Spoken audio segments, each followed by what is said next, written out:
नमस्कार। चित्तौड़ दर्शन में आज समाचारों में पुनः आप सभी का स्वागत है। आखिरकार इंतजार की घड़ियां समाप्त हो गई। 4 जून भी आ गया, जिस पर सभी की निगाहें लगी हुई थी। चित्तौड़गढ़ के संसदीय सीट के मतदाताओं की नजर लगी हुई थी, पूरे देश के मतदाताओं की नजर लगी हुई थी कि आखिरकार अगली सरकार कौन सी बनेगी। राजस्थान में 25 सीटों का क्या रहेगा, क्या इतिहास पुनः दोहरा पाएगा। लेकिन सबसे बड़ी चौंकाने वाली जो बात रही चित्तौड़गढ़ संसदीय सीट की रही, जहां से चित्तौड़गढ़ से भाजपा प्रत्याशी एवं भाजपा प्रदेश अध्यक्ष सीपी जोशी न केवल तीसरी बार चुनाव जीतने में सफल रहे, बल्कि उन्होंने हैट्रिक बनाई और प्रदेश में दूसरी सबसे बड़ी जीत हासिल की। लगभग 3,90,000 मतों से उन्हें जीत हासिल हुई।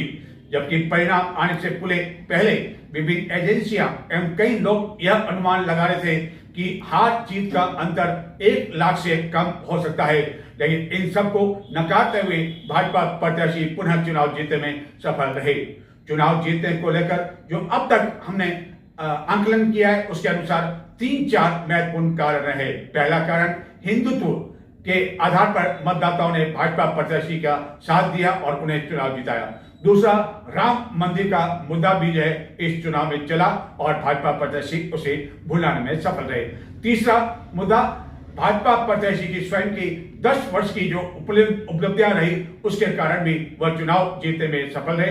हालांकि 2014 की तरह यदि हम इस चुनाव की बात करें तो मोदी लहर इस चुनाव में कहीं भी नहीं थी, मोदी सुनामी का असर कोई नहीं था। लेकिन इसके बावजूद राजस्थान में जबकि भाजपा को 25 सीटें नहीं मिल पाई और 9 सीटें कांग्रेस के खाते में गई, इसके बावजूद चित्तौड़गढ़ से भाजपा प्रत्याशी चुनाव जीतने में सफल रहे। जबकि उनके समर्थकों में कई तरह की बातें चल रही थी कि क्या चित्तौड़गढ़ के जो विधायक कुछ अन्य कारणों के कारण से कुछ नाराज चल रहे हैं, क्या वह भाजपा का प्रत्याशी का साथ दे पाएंगे या नहीं, या भीतरगात होगा, क्या राजपूत मतदाताओं की नाराजगी सामने आएगी, क्या जाट मतदाता नाराज होंगे, क्या होगा क्या नहीं होगा। लेकिन इन सब से दूर भाजपा के सभी विधायकों ने जो है भाजपा प्रत्याशी के समर्थन में प्रचार किया और मतदान के लिए अपील भी की, जिसका असर इस चुनाव में परिणाम में देखने को मिला। यदि उनका असर नहीं होता, उनका समर्थन नहीं होता, तो शायद यह स्थिति नहीं होती। सबसे बड़ी बात ये, मावली चित्तौड़गढ़ सीट में आती है मावली, जहां की कांग्रेस के विधायक है, लेकिन वहां भी भाजपा प्रत्याशी को बढ़त हासिल हुई। तो हम बताते हैं पूरा लेखा जोखा चित्तौड़गढ़ संसदीय सीट के चुनाव परिणाम का कि क्या दिन भर आखिरकार रहा। कल तक यह सवाल उठाया जा रहा था कि क्या कमल चित्तौड़गढ़ लोकसभा में खिलेगा, लेकिन आखिरकार कमल खिल उठा एवं ढोल नगाड़े बज उठे। भाजपा प्रदेश अध्यक्ष सीपी जोशी ने प्रदेश में सबसे बड़ी दूसरी जीत हासिल कर हैट्रिक लगाई। सभी विधानसभा में भाजपा प्रत्याशी को बढ़त हासिल हुई एवं 18 में से 16 प्रत्याशियों की जमानत जब्त हो गई।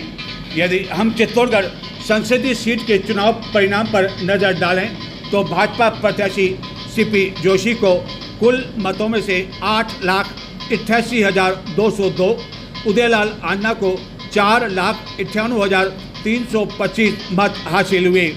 जबकि अन्य प्रत्याशियों की बात करें तो केवल मांगीलाल निनामा को छोड़कर अन्य कोई भी प्रत्याशी अधिक मत हासिल नहीं कर सके। निनामा को 42,812 मत हासिल कर हुए। जबकि अन्य प्रत्याशियों की बात करें तो कई प्रत्याशी ऐसे भी रहे जिनको 1,500-2,000 मत हासिल हुए एवं 1-2 प्रत्याशियों को तो 1,500 मत भी हासिल नहीं हो सके। लोकसभा आम चुनाव के अंतर्गत 8 विधानसभा की मतगणना मंगलवार को सवेरे आरंभ हुई और घोषित परिणाम के अनुसार चंद्र प्रकाश जोशी यानी कि सीपी जोशी ने 8,88,202 मत प्राप्त कर जीत दर्ज की। उन्होंने उदयलाल अन्ना को 3,79,877 मतों से हराया। भारतीय जनता पार्टी के सीपी जोशी को 8,88,202 मत हासिल हुए। जबकि अन्य सभी प्रत्याशियों की जमानत जब्त हो गई। यदि पोस्टल बैलेट की बात करें तो कुल 10,694 मतों में से सीपी जोशी को 5,868, उदयलाल अन्ना को 3,148 मत हासिल हुए, जबकि कुछ प्रत्याशी ऐसे भी थे जिनको केवल 8-10 वोट ही मिल पाए और नोटा पर 72 वोट डाले गए यदि हम पोस्टल बैलेट की बात करें तो, जबकि प्रत्याशियों द्वारा नोटा पर 5,587 वोट डाले गए, यानी कि उन्हें कोई भी उम्मीदवार उनकी पसंद का नहीं मिला और 18 ही प्रत्याशियों को उन्होंने विभिन्न कारणों से नकार दिया। यदि हम चित्तौड़गढ़ जिले की सभी 8 विधानसभा की बात करें तो विधानसभा कपासन में भाजपा को 1,02,628, कांग्रेस को 65,571 वोट मिले। विधानसभा बेगू की बात करें तो भाजपा को 1,16,710, कांग्रेस को 71,151 वोट मिले। विधानसभा चित्तौड़गढ़ की यदि बात करें तो भाजपा को 1,04,043 एवं कांग्रेस को 67,617 वोट मिले। विधानसभा निम्बाड़ा में कांग्रेस को सर्वाधिक 79,200 वोट मिले, जबकि भाजपा को यहां से 1,12,440 वोट हासिल हुए। कांग्रेस प्रत्याशी आन्ना को 8वें विधानसभा में हार का सामना करना पड़ा, जबकि मावली विधानसभा सीट जो कि चित्तौड़गढ़ संसदीय सीट में शामिल है, वहां कांग्रेस का विधायक होने के बावजूद यहां से भी उन्हें हार का सामना करना पड़ा। गत विधानसभा चुनाव में इस सीट से पुष्कर लाल डांगी को 77,696 मत हासिल हुए थे, लेकिन लोकसभा में कांग्रेस को 46,280 मत ही मिल पाए। गत विधानसभा चुनाव की यदि लोकसभा चुनाव के परिणाम से तुलना की जाए तो चित्तौड़गढ़ विधानसभा सीट से निर्दलीय प्रत्याशी चंद्रभान सिंह आकिया को 97,523 मत हासिल हुए थे एवं उसके मुकाबले भाजपा को यहां से इस लोकसभा चुनाव में 1,04,443 मत हासिल हुए। हालांकि विधानसभा चुनाव के बाद लोकसभा चुनाव के लिए हुए मतदान में मतदाताओं की संख्या अपेक्षाकृत कुछ बड़ी भी है। परिणाम आने से पूर्व हर कोई यह अनुमान लगा रहा था कि इस चुनाव में हार जीत का अंतर अपेक्षाकृत अधिक नहीं रहेगा।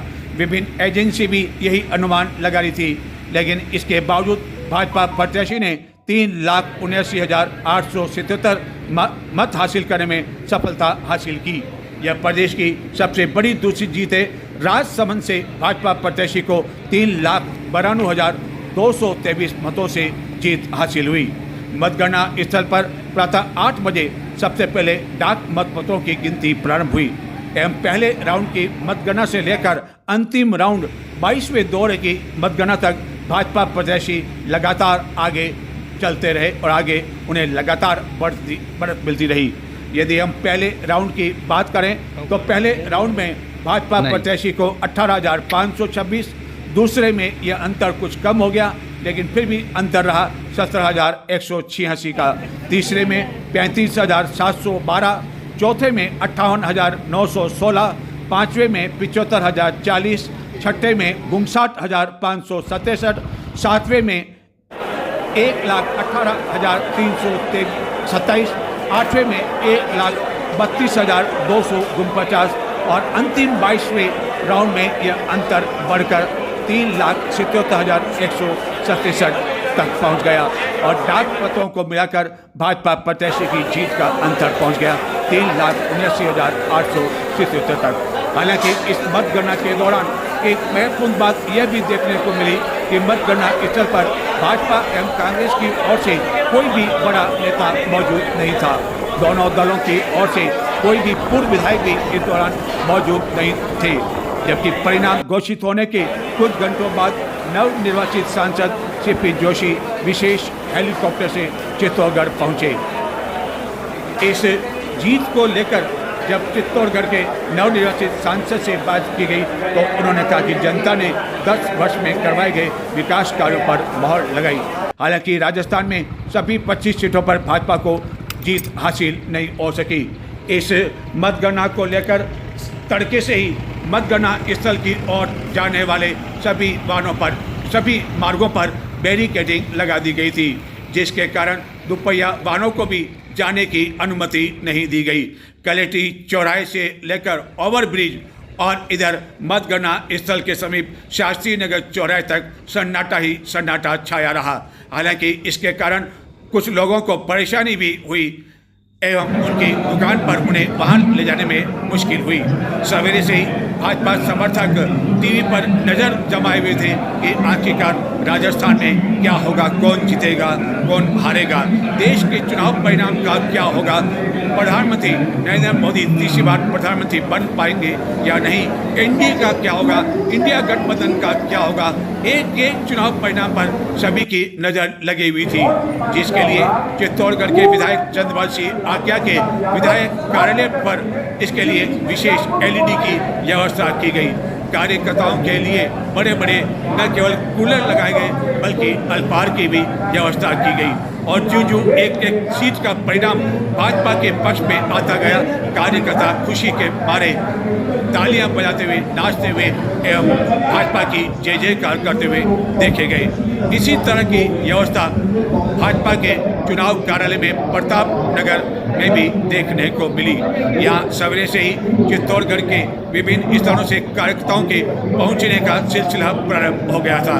जब तक परिणाम नहीं आया तब तक कार्यकर्ताओं की दिलों की धड़कनें चल रही थी कि आखिरकार क्या होगा, चित्तौड़गढ़ का क्या होगा, अन्य सीटों का क्या होगा, राजस्थान की सीटों का क्या होगा। क्या राजस्थान की 25 सीटों पर भाजपा पुनः अपना इतिहास दोहरा पाएगी? हालांकि ऐसा नहीं हुआ और कांग्रेस 9 सीटें ले जाने में सफल हुई। हालांकि भाजपा इस पर मंथन करेगी कि आखिरकार ऐसे क्या कारण रहे कि यह अंतर आ गया। और परिणाम आते ही भाजपा के चुनाव कार्यालय के बाहर आतिशबाजी होने लगी।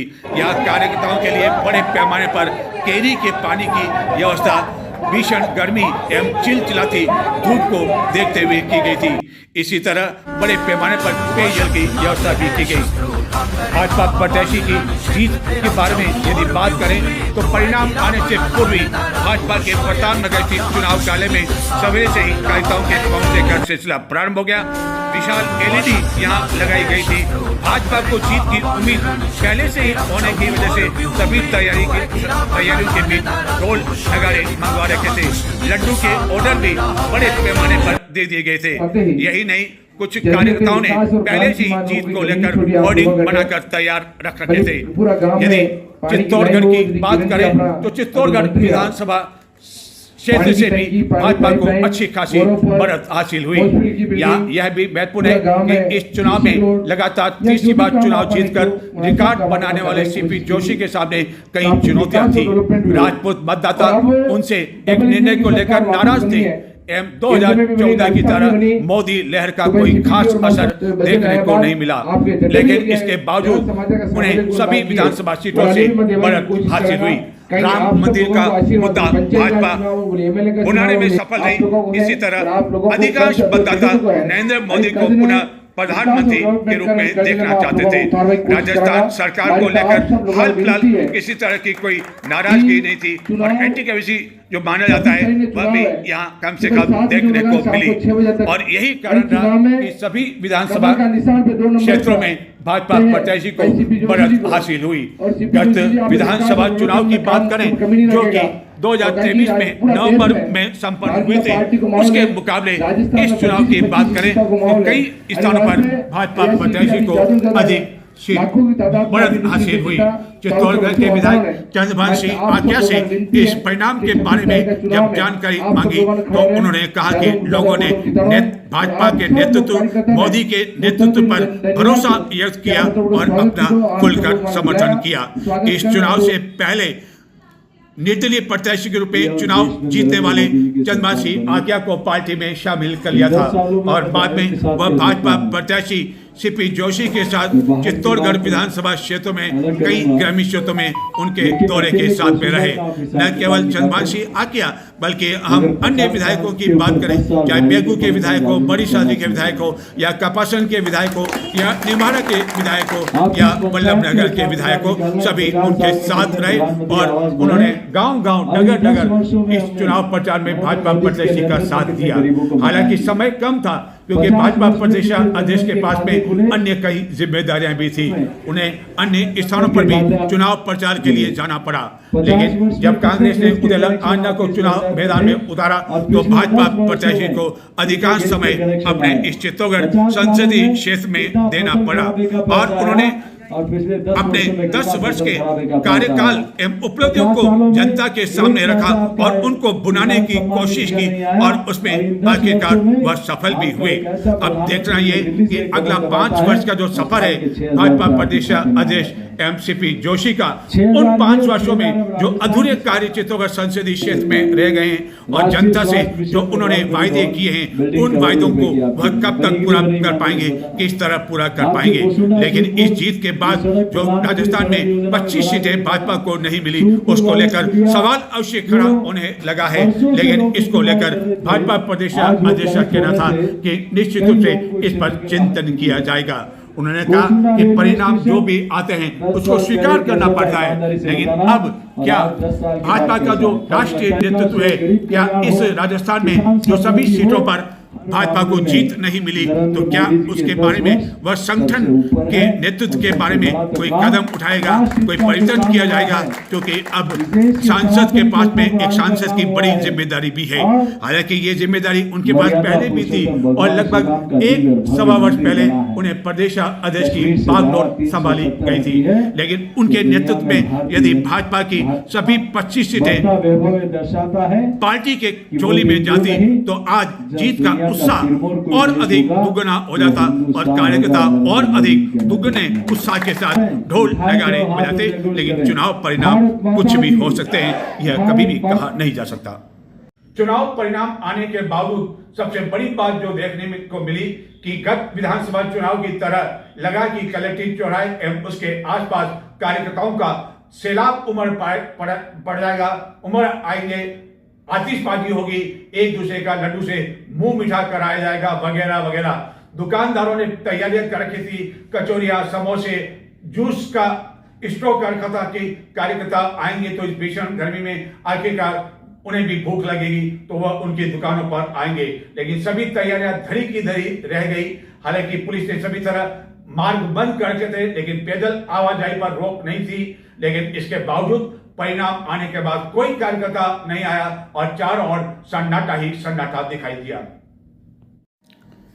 यह सन्नाटा मतगणना स्थल के आसपास का 4 जून के दोपहर लगभग 2 बजे का है, जबकि चुनाव परिणाम लगभग घोषित होने की तैयारी थी और सभी कार्यकर्ताओं को यह जानकारी मिल चुकी थी कि भाजपा प्रत्याशी सीपी जोशी यहां से चुनाव जीत चुके हैं। लेकिन इसके बावजूद इस तरह के सन्नाटे को देखकर ऐसा नहीं लगा कि यहां चुनाव हुआ है एवं मतगणना भी लगभग समाप्ति की ओर है। कोई भी कार्यकर्ता दूर दूर तक दिखाई नहीं दिया। हालांकि इस दौरान भीषण गर्मी, चिलचिलाती धूप भी देखने को मिली एवं इस सन्नाटे का कारण यह भी रहा कि इस दौरान भाजपा प्रत्याशी एवं नवनिर्वाचित सांसद सीपी जोशी चित्तौड़गढ़ में मौजूद नहीं थे और कार्यकर्ताओं ने यही सोचकर यहाँ पे जश्न नहीं मनाया कि जब चुनाव जीतने वाले सांसद नहीं हैं तो वह वहाँ क्यों जाएं, और उनका उत्साह वह उनके साथ मनाएंगे और पूरे जश्न के साथ मनाएंगे। इसी कारण न केवल कलेक्ट्रेट चौराहे बल्कि अन्य स्थानों पर भी इसी तरह का सन्नाटा देखने को मिला। कई लोग इस सन्नाटे की तुलना गत विधानसभा चुनाव से करने लगे, जबकि चुनाव परिणाम से पहले ही कार्यकर्ता बड़ी संख्या में यहां पहुंचने लगे थे। जमकर जश्न मनाया गया, जमकर आतिशबाजी की गई। लेकिन आज जब चुनाव परिणाम लगभग घोषित हो चुका था, न कोई आतिशबाजी कलेक्ट्रेट के आस पास थी, न कोई लड्डू बन रहे थे और न ही कोई जश्न का आलम था। केवल लोग इक्का दुक्का ही दिखाई दिए। हालांकि पैदल आवाजाही पर किसी तरह की रोक टोक नहीं थी, लेकिन इसके बावजूद ये सड़कें सन्नाटे की ओर दिखाई दी, जिसका नुकसान इस मार्ग पर स्थित कई दुकानदारों को हुआ, जिनको लगा कि बड़ी संख्या में कार्यकर्ता आएंगे। उन्होंने पकौड़ी, कचौरी, चाय, जूस आदि की सभी तैयारियां कर रखी थी। अतिरिक्त स्टॉक भी तैयार कर रखा था कि कार्यकर्ता आएंगे तो इस भीषण गर्मी और चिलचिलाती धूप में निश्चित रूप से उन्हें भूख लगेगी। वह अपनी भूख शांत करने के लिए उनकी दुकानों पर आएंगे। सवेरे से ही दुकानें उन्होंने जल्दी खोल दी थी, तैयारियां कर रखी थी, लेकिन सब कुछ तैयारियां धरी की धरी रह गई। कार्यकर्ता नहीं आए और ये सन्नाटा इस तरह बना रहा कि लोग सवाल पूछते रहे कि आखिरकार जीत के बाद भी कार्यकर्ता क्यों नहीं आए।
World class safety, world class water hygiene, world class rides तैयार हैं। हमें बस आपका इंतजार है। शंकुज water park and resort. 6, 5, 4, 3, 2.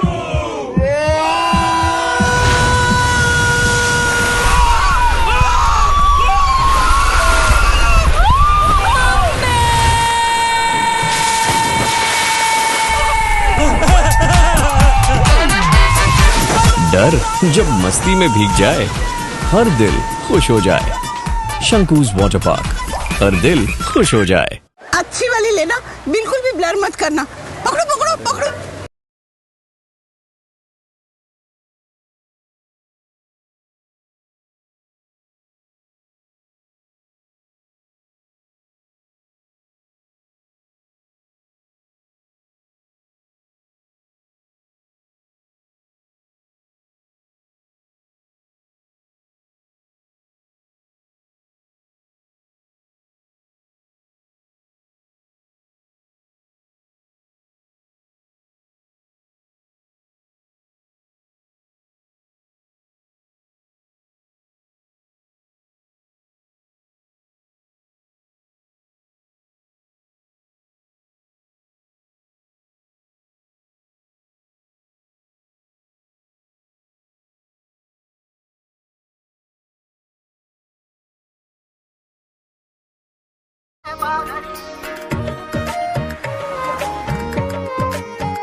Chittorgarh से भाजपा प्रत्याशी सीपी जोशी के समर्थकों को और स्वयं भाजपा प्रत्याशी को पहले से उम्मीद थी कि चुनाव परिणाम उनके पक्ष में आएगा। इसी कारण बड़ी संख्या में ढोल मंगवा रखे थे और ये ढोल भी चित्तौड़गढ़ से नहीं, बाहर से आए थे। इस कारण सभी तैयारियां पहले से ही कर रखी थी। कहीं लड्डू का ऑर्डर दे रखा था। चुनाव कार्यालय के बाहर सोमवार को ही विशाल वाटरप्रूफ पंडाल लगा दिया गया था। एलईडी लगा दी गई थी ताकि जब कार्यकर्ता यहाँ आए तो हर चुनाव परिणाम का वह आनंद लेने में लगे रहे। और आखिरकार ऐसा ही जश्न देखा गया जब भाजपा प्रत्याशी की जीत का परिणाम जब सामने एलईडी पर दिखाई दिया तो कार्यकर्ता खुशी के मारे नाचने लगे, झूमने लगे।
चुनाव परिणाम के बाद सीपी जोशी विशेष हेलीकॉप्टर से चित्तौड़गढ़ पहुंचे एवं सीधे चुनाव कार्यालय पहुंचे, जिसके पश्चात ढोल नगाड़ों के साथ कलेक्ट्रेट चौराहे तक जुलूस निकाला गया। एक खुली जीप में भाजपा प्रत्याशी एवं नवनिर्वाचित सांसद सवार थे, उनके साथ जिले के विधायक भी सवार थे।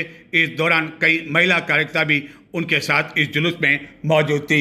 हर तरफ जश्न की स्थिति देखने को मिली एवं चित्तौड़गढ़ जिले में भी कई स्थानों पर कार्यकर्ताओं ने इस जीत को लेकर आतिशबाजी की एवं एक दूसरे का मुंह मीठा करवाया।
इसी माह मानसून का आगाज होने वाला है, जिसको देखते हुए चित्तौड़गढ़ नगर परिषद द्वारा विभिन्न नालों की साफ सफाई का काम करवाया जाने लगा है। लेकिन नालों से कई समय से जमा गंदगी, मलबा आदि हटाने एवं इसे अन्य स्थानों पर पहुंचाए जाने के बावजूद नालों को पुनः ढका नहीं जा रहा है एवं जिन नालों पर टूटी पट्टियां रखी हुई है उन्हें भी व्यवस्थित नहीं किया जा रहा है, जिसके कारण रोडवेज बस स्टैंड के समीप एक रेस्टोरेंट के बाहर एक पर्यटक की कार इस नाले में गिरते गिरते बची, वरना बड़ा हादसा हो सकता था क्योंकि इस कार में कई बच्चे भी शामिल थे। इस नाले के आसपास स्थित कई व्यापारियों ने बताया कि नाले की सफाई तो की जा चुकी है, मलबा निकाला भी जा चुका है, यहाँ से हटाया भी जा चुका है, लेकिन पट्टियाँ यथा स्थान पर पुनः नहीं रखी गई है। जबकि इन स्थान पर प्रतिदिन कई पर्यटक आते हैं, कई लोग यहाँ से गुजरते हैं और कभी भी इस खुले नाले की वजह से कोई भी बड़ा हादसा हो सकता है। इस खुले नाले को लेकर गत दिनों अधिवक्ताओं ने न्यायालय में भी याचिका दायर की थी, जिस पर न्यायालय ने नगर परिषद को निर्देश दिए थे कि इन नालों को व्यवस्थित ढका जाए, जिसके बाद न्यायालय के निर्देशानुसार इन नालों को कुछ दिनों तक तो ढका गया, लेकिन अब स्थिति पुनः जस की तरह से ऐसा नहीं हो कि पुनः कोई बड़ा हादसा हो जाए एवं यह नाले किसी दुर्घटना का सबब बन जाए एवं उससे पहले ही इन नालों को व्यवस्थित तरीके से पुनः बंद करवाया जाना चाहिए, ताकि अन्य कोई पर्यटक की कार या अन्य कोई दोपहिया वाहन इस नाले के अंदर नहीं गिर जाए।